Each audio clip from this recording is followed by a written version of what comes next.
Hi, magandang araw po ulit sa inyong lahat for our second reading of the day. Gusto ko pong gamitin ang pinakalumang baraha ko na pinamana pa sa akin ng aking lola, no? Ito po ay ang pinakamatandang baraha po na ito ay ibinahagi niya sa akin o pinamana niya sa akin. This is matanda pa po sa akin ang baraha na ito, no?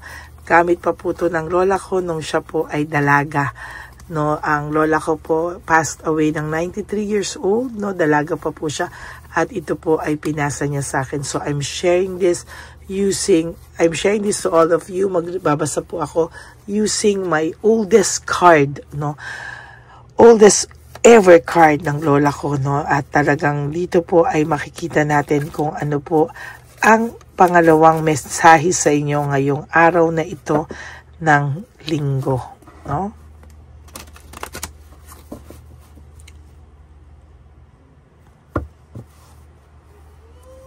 Yan. Mag-iingat pala po kayo ha sa mga scammers, no, at fake account ng Lady Elena. Yan, paki-report po at talagang pati messenger pala po ay kailangan nyo pong i-report kasi po para hindi niya po magamit yung kanyang messenger, no.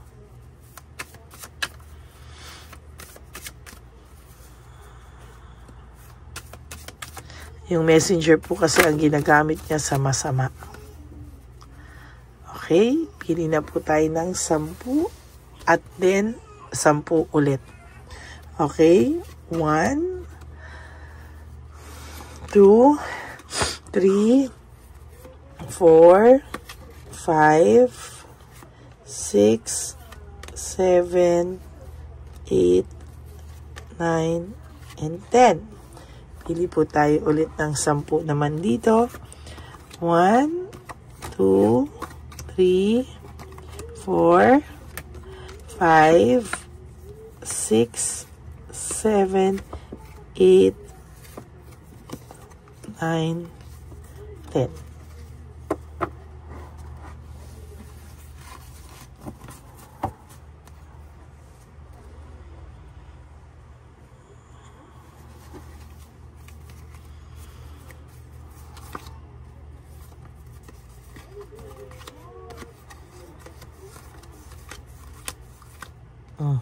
Tama mo, ni-repair ko na nga lang po.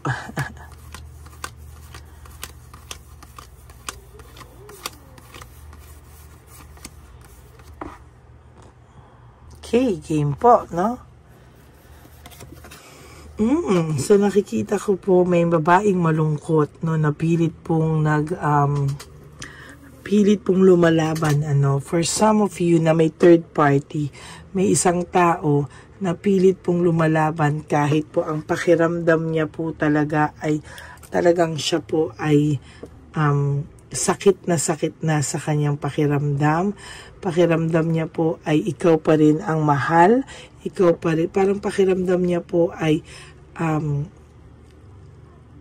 para siyang nagagamit or para siyang ginagawa lang palipasang oras because alam po ng taong ito na hindi rin po siya ang tunay na mahal, no? Ayan ang sinasabi ko, no? Parang ang ginagawa, pinapakita po sa lahat ng tao, ginagamit siya para makita na may happy life siya, na maayos ang buhay niya, para siya ay hindi husgahan, hindi mukhang nagsisisi. Pero talagang sa totoo lang po, no, yung pinapakita nila, it's all about the show. This reading po is for may mga third party, no, or pinagpalit sa third party na nagsisisi yung tao, no. Ayan, no. Oh, panay sorrow po. Once sinasabi yung lilies, nagsasabi na kunwari happy life sila but family sorrow or relationship sorrow, no. Lying above the person. Ayan, tingnan mo. Ay, nako. Talagang sinasabi ko po sa inyo na immorality. Ayan, nasasabi. Lying above the person signifies virtuous life, but when under indicates immortality. No, niloko ka po niya kasi, no, naging immoral siya sa relasyon nyo. Naging unfair siya sa relasyon nyo. Ngayon po ay gusto niya lang pong ipakita. Ayan, oh, naku. Gusto niya lang po ipakita na siya ay masaya. But the truth is, talagang hindi po, no? Talagang loss po ang buhay niya. Ang daga ay, ayan, no? Parang denotes loss, no? Difficulties and loss, no? Talagang hindi niya po ma-retrieve yung kanyang happiness, yung kanyang buhay. Pero nakikita, sasabihin ko po sa inyo, hindi niya po kakayanin pag nakita niyang masaya na ang puso mo, no? Pag nakita po nitong taong to na masaya na ang puso mo, siya po mismo ang magdurugo ang puso. Yan, no? Yan ang sinasabi ko sa iyo. Pag siya, nakita niya po na masaya na ang puso mo, ang puso naman niya ang magsisimulang magdugo. Yan, no? Teka po, sulat lang natin yung title kasi po baka po ako ay makalimot at hindi ko kapag nakita niya na masaya na ang puso mo,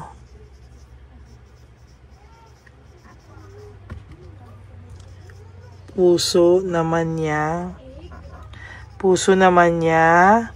ang magdurugo.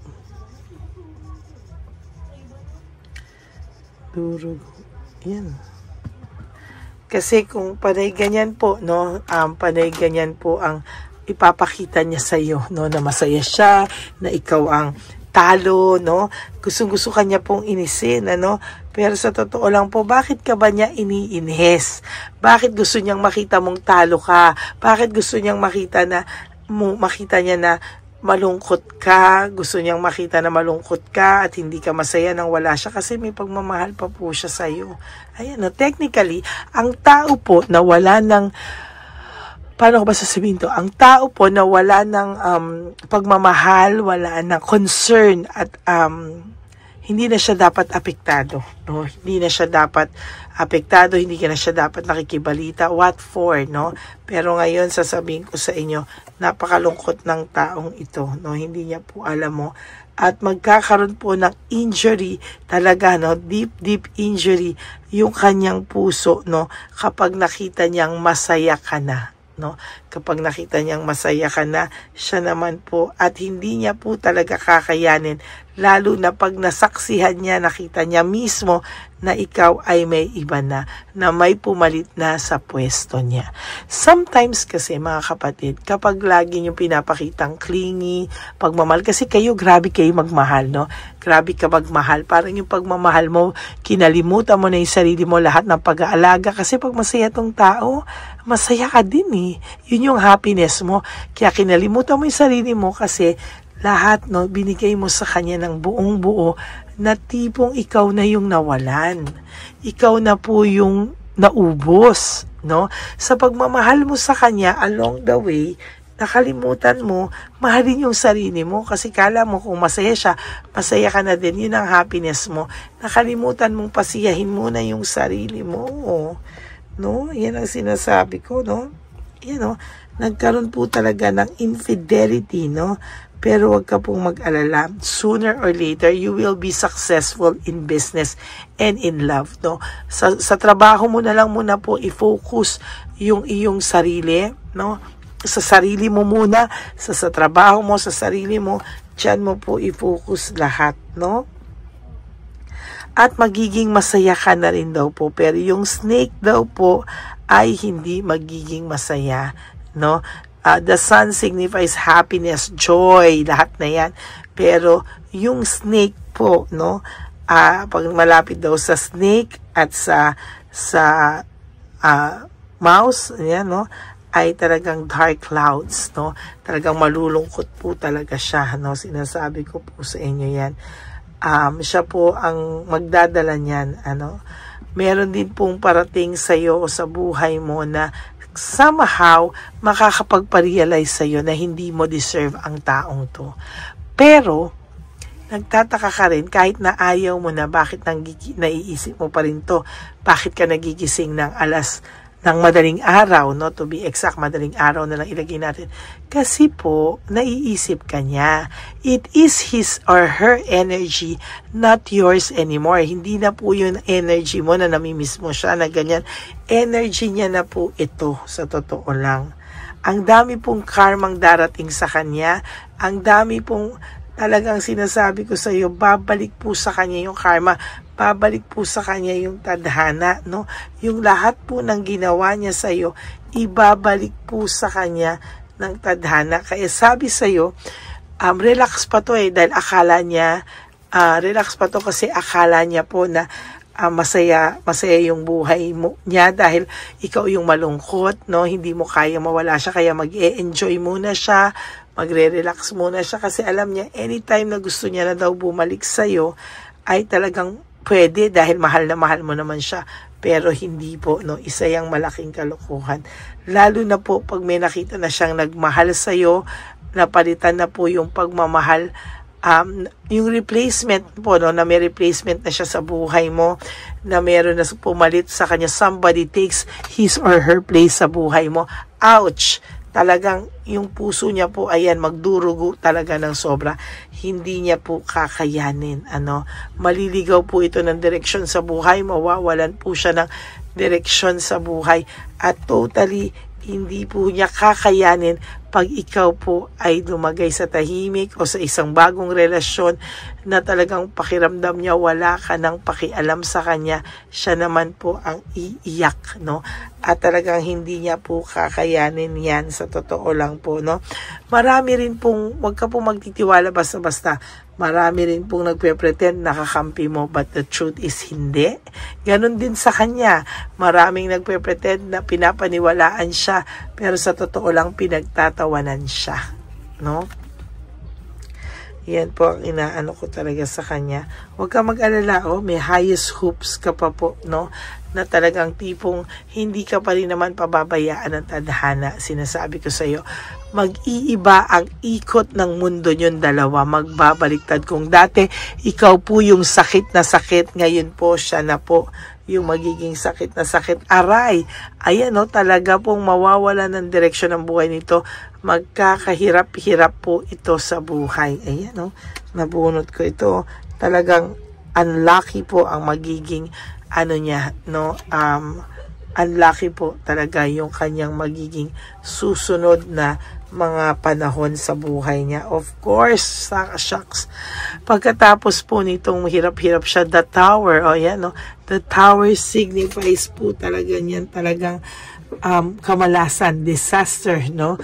Talagang malas-malas po yan at hindi po natin alam kung kailan siya makaka-recover. Hanggang mayabang po ang taong ito, hanggang hindi niya po alam ang kanyang ginagawa na mali, nakakasakit at hindi siya humingi ng tawad sa iyo, hindi po siya matatahimik at patuloy po siyang magkakanda hirap-hirap at patuloy po siyang magiging disaster po ang mga susunod na panahon sa buhay niya. Okay? So that's it. That's it for your second reading of the day.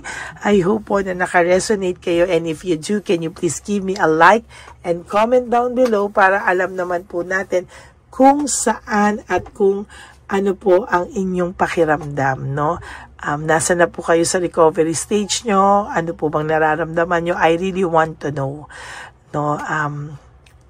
At isa pa po sa nakikita ko po ay magiging maayos ka po, tulungan mo lang po yung sarili mo. Yan po yung bilin ko sa iyo. Tulungan mo po yung sarili mo. Okay, so that's it for your second reading of the day. I hope na naka-resonate kayo, and sana po ay maging masaya kayo sa araw na ito ng linggo. For those of you who would like to have a private reading with me, you can message me po at Lady Lee Elena. That's LADYLY Elena. Nasa dulo po yan ng ating video. Diyan nyo lang po ako makukontakt. That's my only official and legit FB account. Maraming salamat po sa inyong lahat. And Para naman po sa aking mga subscribers na natatakot sa scammer, nandiyan din po, no? Ipapakita po natin ang fake account ng Lady Elena bago po yung official account ko, ha? Huwag niyo pong pagpapalitin yan, ano? Yung fake account po, nakalagay po dyan yung babala, warning, ano? And then sa dulong-dulo po, nandyan po yung aking official and legit FB and Messenger account. Okay? And sa akin pong mga ever loyal, solid, faithful Lady Elena family, please, no skipping of ads. Tulong nyo na po yan sa ating channel. And for those of you who would like to give me a super thanks for this video, I would really, really appreciate that and love that from the bottom of my heart. Lalo na po, nalalapit na po ang ating one love a day. Okay? At isa pa pala po, no, hinihiling ko po, no, na sana po ay huwag kayong malungkot sa araw na ito. Just relax. Just do 3 things that will make you happy for today. Live for today. At tomorrow is another day. Do the same thing. Always prioritize yourself, no? Penalize nyo po yung sarili nyo pagka nag-iiyak po kayo, medyo tapikin nyo po yung sarili nyo. Balik na tayo sa dati, no? Bumalik na tayo sa sarili mo, no? Matagal ka nang nawala sa sarili mo, so balik-balik na tayo sa sarili mo. Ganyanin, kausapin nyo lang po yung sarili nyo. And of course, lagi nyo po tatandaan na life is too short. Don't make it shorter by stressing yourself from all the pains and heartaches na binigay sa inyo na kahapon. Just surrender everything to the divine universe and just let go and let God write your life and love story. Sana po magpa-member din po kayo dito sa ating Lady Elena channel, no? Tuturuan po kayo na ating mga subscribers. Kung hindi po kayo marunong, no, lagay nyo lang po na magpapa-member kayo. May magtuturo po sa inyo dyan. Pag hindi nyo alam, mag-comment lang po kayo at tuturuan po kayo na ating mga subscribers na members. Okay? Para po kayo ay maabisuhan agad kapag meron po tayong readings, no, for everybody. Okay? And always hit the bell po, no? Bell button para alam nyo po, updated kayo pag may lumalabas. Lalo na po, minsan nagbo-bonus reading ako at hindi nyo in-expect para po kayo ay ma-notify. Okay? Maraming salamat po sa inyo. Ako po ay magbabalik for our 3rd reading for the day. I hope po na mapanood nyo na muna po yung 1st and 2nd reading bago po kayo tumalon sa 3rd reading of the day. Okay? Maraming salamat po sa inyo and may God bless you all. Bye! Magandang gabi po ulit sa inyong lahat. Ako po ay muling nagpapaalala sa inyo na mayroon pong lumalabas sa FB at Messenger account na fake account po, no, nang hihingi po ng $25 through PayPal at hindi po yan totoo. Huwag po kayong maniwala dyan. At pag sinabi mo po na gusto ko pong marinig ang boses nyo or makita kayo, ang sasabihin po ay magbibigay kami ng link. Buksan mo yan at pagkatapos ay makikita mo ako. Huwag po kayong maniniwala dahil yan po ay hindi totoo. Yan po ay isang malaking scam na pag binuksan nyo po ay mahahack po lahat sa inyo. Mahahack po ang inyong mga personal details. Lahat ay mahahack. Ako po ay nalulungkot na ito po ay nangyari. Ngunit sa talagang may mga tao pong masasama at may mga tao po talagang hindi makatiis na hindi gumawa ng masama sa ibang tao. Pero maging aware po sana kayo. Tulungan nyo po ako. I-report po natin yung fake na yan at sa FB para siya po ay mawala na at wala na po siyang